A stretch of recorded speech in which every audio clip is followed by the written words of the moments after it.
जिस उम्र में बच्चे खिलौनों की जिद करते हैं, उस उम्र में एक बालक ने यमराज से पूछ लिया, मृत्यु के बाद क्या होता है? वह बालक न धन से डरा न मृत्यु से। उसे चाहिए था तो सिर्फ सत्य। उस बालक का नाम था नचिकेता। पिता का यज्ञ और अधूरा दान। बहुत समय पहले एक ऋषि थे वाजश्रवा।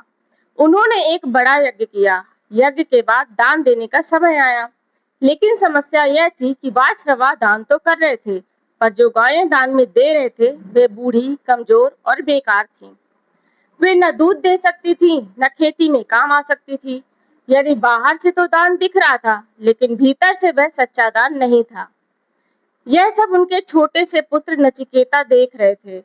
नचिकेता के मन में प्रश्न उठा, अगर दान करना है तो सबसे उत्तम वस्तु देनी चाहिए।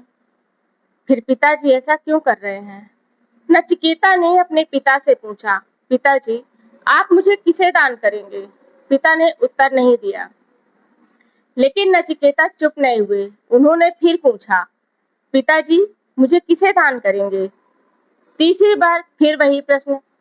अब वाजश्रवा क्रोध में आ गए और बोल पड़े, मैं तुम्हें यमराज को दान देता हूँ।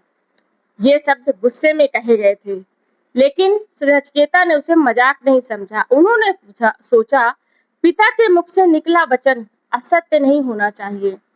सोचिए, एक छोटा सा बालक जिसके सामने मृत्यु का नाम लिया गया, लेकिन उसके चेहरे पर डर नहीं था। नचिकेता ने न रोना चुना न छिपना। उन्होंने अपने पिता के वचन को धर्म मानकर यमलोक की ओर प्रस्थान कर दिया। यही वह क्षण था जहां एक साधारण बालक असाधारण साहस का प्रतीक बन गया।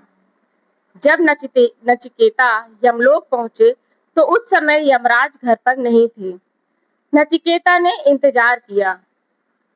1 दिन, 2 दिन, 3 दिन। 3 दिन तक वे बिना अन्न जल के यमराज के द्वार पर बैठे रहे। न शिकायत, न भय, न क्रोध, बस धैर्य। जब यमराज लौटे तो उन्हें पता चला कि एक ब्राह्मण बालक 3 दिन से उनके द्वार पर भूखा प्यासा प्रतीक्षा कर रहा है। यमराज को बहुत खेद हुआ।